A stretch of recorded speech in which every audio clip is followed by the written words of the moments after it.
Hello everybody and welcome to My Cannibal Lover, a game developed by Underneath Turtle's Shell on Tumblr. I'll make sure that there are links in the description below to download this game for yourself if you're interested. So, just a quick heads up, this game is intended for audiences 18 or older. Please be aware of these warnings if anybody's having trouble reading this font. This says cannibalism, yandere-ness, gore, death, torture, kidnapping, lacerations, amputation, decapitation, skinning, cauterization, eye trauma, drowning, burning, stabbing, needles, and gun violence. So this is not a game for the faint of heart. If you can't handle gore, if you are easily disturbed, maybe you should click away. Anyways, let's get started. Oh, that music is lovely. Okay, so I guess we're gonna get started. Snow crinkles and squeals under my boots like plastic wrap. Wind screams in my ears and my heart hammers in my chest. With each freezing breath, I manage to gulp down my burning throat. My legs are turning numb, running faster than I ever thought I could. Branches and twigs snap and crack against my face. Ooh. I make the mistake of looking back. Oh my god, look at that, beautiful ass outline. That's gorgeous. The monster gives a hideous roar. What an ungodly sound. The creature stalks behind me on limbs that reach above the tree line, crashing ever closer. It was just a normal camping trip. It was supposed to be just a normal camping trip. I squeeze my eyes shut.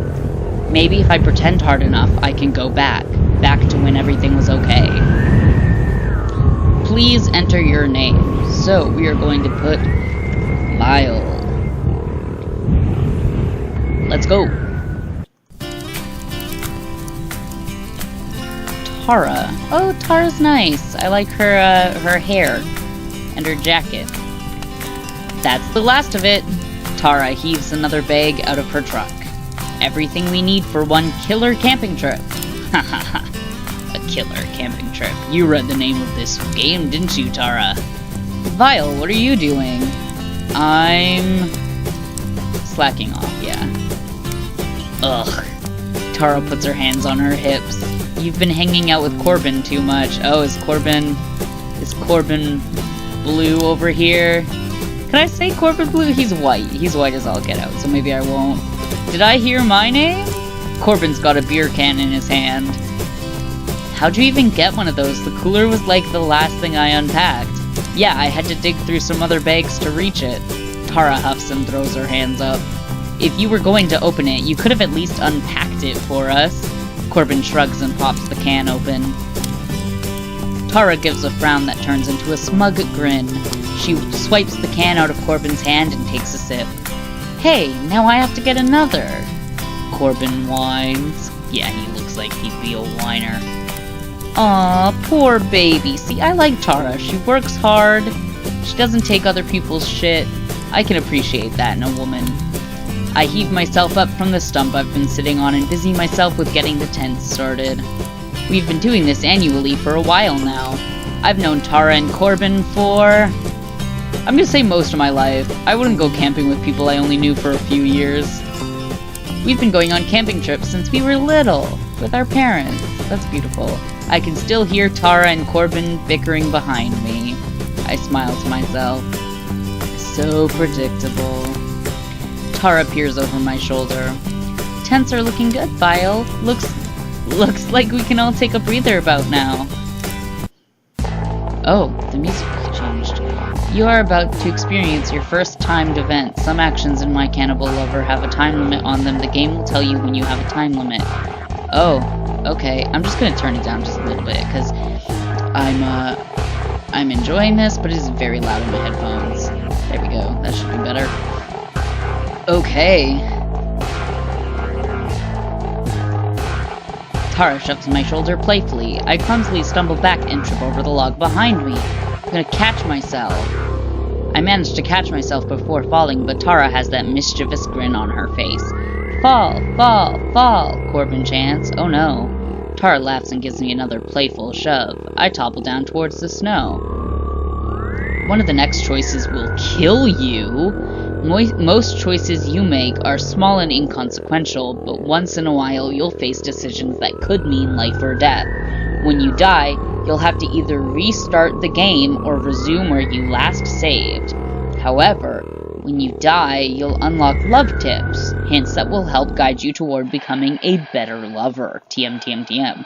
Unlike timed events, you will have no way of knowing if a choice will lead to your death. This is your only warning. Okay, guess I'm gonna save then. Okay, because I'm probably gonna die. I'm gonna just, fall straight down. A branch pierces my throat with a wet slick. Blood fills my mouth as I claw at my throat, gulping down coppery liquid until my lungs burn. Sweet darkness overtakes me as the screams of my friends fade away. Make the first move. That is a good tip. That's a really good tip. Okay, so, see, this is why it's 18 plus, kids. Okay, move right this time? I land in a fluffy, snowy heap. Corbin laughs loudly. Tara presses her hands to her face. I'm sorry, Vile. She says that, but she's suppressing giggles. Yeah, fuck you too, Tara. Moments later, my friends have joined me in the snow, peering up at the night sky. Look how pretty and clear the stars are out here. I'd rather be at home on my computer like I am right now in real life, Tara. But it's worth it to spend some time with my friends. Remember the first couple times we did this? Yeah, we'd always end up gazing at the stars like this. Then Tara would ruin it with her scary stories. Tara laughs. Would it be a game called My Cannibal Lover if there weren't campfire horror stories? Come on, Tara. Yeah! Speaking of which... Don't you dare! Corbin presses his hands over his ears. Aw, what a little... coward. To which Tara gives a hoot of laughter. You guys should be careful tonight. It's nights like these that the Wendigos come out. Did you play Until Dawn, Tara? You mean like the monsters from Until Dawn? You and me, Corbin. Tara rolls her eyes. Yes, like the monsters from Until Dawn. What would you know about Native American legends? Tara crosses her arms. Well, my second cousin's aunt is like 15% Native American. What tribe? What do you mean, what tribe? They're not all the same tribe, Tara. There's like different tribes and stuff. Shut up, Corbin. Tara begins her story. It all began about 4 or 5 years ago. The disappearances. Corbin presses his hands harder against his ears. La la la la la la la. Shut up, Corbin. I want to hear the story. Rumor has it that every now and then, a group of people disappears around these parts. Groups of people just like us. Right here, like this campsite right here, Corbin scoffs. He's got one hand slightly slanted so he can not so discreetly still listen to the story. Who knows, maybe. Tara grins. We don't know. No one's ever found a trace of them. Not even a finger or a toe, because my future boyfriend eats them. Corbin rolls his eyes. They say it all began with a scorned lover, just a normal girl with a group of friends camping with the man she loved. All was going well, until she found him together with her best friend. At that moment, her desire for revenge overtook her completely, and she sold her soul to a Wendigo. I'm pretty sure that's not how... Her limbs twisted, bones popped, skin rotted. Her teeth grew yellowed and sharp. Yeah, I'm pretty sure that's not how Wendigos became Wendigos, but you know what? I'll lean into it. Tara leans closer to Corbin, who's humming the tune to Happy Birthday. You want to know what happened to her ex-lover and his new love? No, I really don't. He woke the next morning to his new lover. The poor man stretched and reached to wrap his arms around her, but all that was left of her was a sack of skin. The monster had eaten her insides out, slurped up her intestines, gnawed on her bones, feasted on her raw, bloody vocal cords as she tried desperately to let out one last scream. Tara, you officially suck now. Corbin laughs loudly. Yeah, med school is shoving a stick up your ass. You don't tell them like you used to. Tara sighs. I tried. Besides, Corbin was still scared. Only a little. I get just as scared when a squirrel runs by. Oh man, Corbin really is a light-hearted boy, huh? Which is still pretty scared. What happened to the guy? Somewhere out there, some Wendigo's got a 6-month supply of human hamburgers. Tara can't help but let out an amused snort. Boo, Tara, worst storyteller of the night. I cringe at the sound of a hard-packed snowball hitting flesh. We were camping in the winter? Corbin, that was right in my face. Corbin hunches over, laughing. I turn my head just in time to see Tara shove a fistful of snow down the collar of his jacket. Corbin's laughter turns to girlish wailing. Tara's grinning proudly. Y'all better keep your tents zipped tight tonight, keep out the Wendigos, and revenge snowballs. I don't know why I wake up in the middle of the night.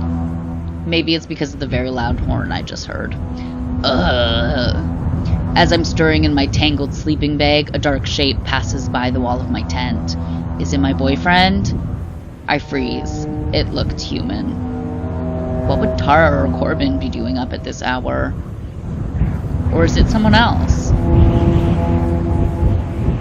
They're flashing in and out of existence. The shape passes by my tent again. I sit up in my tent. I feel some sort of hyper-alertness wash over me. The wind outside is howling and snow has started to sag the roof of the tent. None of our weather apps said anything about this. Well, maybe you should have paid more than nothing for your weather app. I freeze. The shape is back. This time when I catch it with my eyes, it stands still. My heart pounds. Wind blows. I feel eyes boring into me. I stare down the dark silhouette, not daring to move. Vile? It's Corbin's voice, but for some reason I don't relax. I'm not going to say anything. Why would I say anything to that? I want to see you. Ooh. Ooh. I am not leaving this tent. Are you kidding me? I can feel my fingernails digging into my palms through the fabric. I feel a puff of breath against the side of my neck. My body goes cold. The voice wasn't coming from outside of the tent. In that moment, I don't have the strength to move my own body. My eyes dart to the side. Corbin is hunched in the darkest corner of my tent, a dark pile of folded limbs with a craning neck and an empty face, just inches from my own. I feel another breath against my face, then a pale hand gently presses my cheek. Should I just take off? What do you do in this situation? Because there's the thing outside of my tent, and then there's quote-unquote Corbin next to me. Like, is there a good way out? I'm just gonna leave. Movement comes back to my body like a fire igniting, and in a desperate fit of cold sweat and flailing, the sleeping bag is disentangled from my legs. As I'm grasping at the zipper, I feel a hand wrap around my ankle. I give a high-pitched shriek and kick wildly, shaking free. Oh no. Oh no, that music doesn't sound good. I nearly barrel Tara over as I escape the confines of my tent. Tara gives a panicked gasp. I grab at her shoulders as she fists her hands in my coat. Both of us frantically hold on to each other, desperate to feel another human being. Tara lifts a shaky arm and points at Corbin's tent. I follow her direction with my eyes. There's a dark red liquid pooling and staining the snow around the tent. Fleshy red chunks bulge against the dark wet corners of the tent. Ooh! I grip Tara harder, and my eyes are drawn back to the flaps of my own tent. Honestly, just a departure from this for just a second. It's very disconcerting, like the really cute like art style that we see Tara and Corbin in, juxtaposed with just this horrific gore. Anyways, getting back to this. A single spindly gray hand emerges. It extends longer. It extends longer than any human forearm. Then comes another. Then the creature's head emerges. Corbin's flesh sags low. Thick, dark, red drops patter onto the snow beneath. I stare back at the eyeless, mouthless visage of my friend. It's wearing the skin of his face. Tara gives a breathy whisper. Well, don't need to tell me twice. A twisting root catches my foot, and everything comes crashing back as I plummet face first into a pile of snow. And everything comes crashing back as I plummet face first into a pile of snow. Kyle, hurry, get up! Tara. It's Tara. She's gripping my coat and yanking me out of the snowbed. We need to keep going. That thing is still... Tara's hands are ripped away from me and she yelps. I can feel the quakes of the creature's colossal limbs behind me. I try not to hear the screams and gnashing of bones. I throw my hands over my ears. If I can't hear it, I can pretend it's not happening. Running for ages now. Sometimes the creature gets so close I can hear its chest rumbling. After a while, it seems to fall behind somehow. By some miracle, it's so far back I can't hear it anymore. But soon, my legs betray me, and I'm forced to slow to a walk. My thighs tremble like jello, and the snow is up to my calves. I trip over myself and flail in the snow several times, but I get up and push forward. Eventually, I can barely move, and with heaving breaths, I try to come to terms with my fate. There's a light shining through the blizzard. Wait, there it is! A light shining through the blizzard! It's a cabin! A log cabin. Someone could actually be out here. Newly invigorated, I press forward. I force burning muscles to move, fighting a torrent of wind that blows snow under my jacket, up my sleeves, and into my collar. With a great amount of struggling, I reach the door and wrap my knuckles against the wood. What are the chances someone's in there?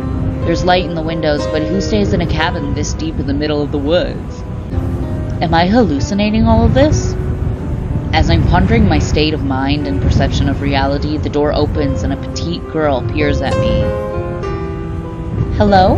How can I help you? Friends, monster out there being chased. It's not the most eloquent thing I've said, but words can barely squeeze through my throat past the heavy panting. Despite my poor delivery, worry weaves through the girl's brow. My goodness, you poor thing, you're going to freeze to death. You need to get inside. I shield my face from a sudden flurry of snow. It might be my imagination, but it seems like the ice-cold winds won't cross the threshold of the girl's cabin. Violent winds whip my hair against my cheeks, while the hem of her skirt remains still as if carved from marble. It's almost like the snowflakes themselves are afraid to touch her. There's a strange foreboding settled in the pit of my stomach. Well, I guess we're just gonna go ahead and save. Hey, wait. No, it's not her. Okay, back. I was thinking that the girl in the options screen was her, but it doesn't. Oh no, the hair is the exact same. The only thing different is the eye color.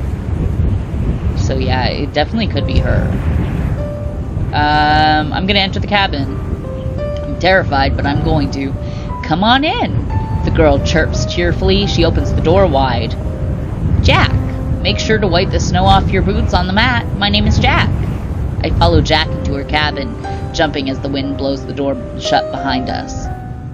Jack, listen, there's some sort of monster out there and it has my friends. This time I managed to form a full sentence. Good job, Kyle. The monster probably went after your friends because one's adult who doesn't deserve you and the other's a shameless hussy. Oh my god. I shouldn't have come in.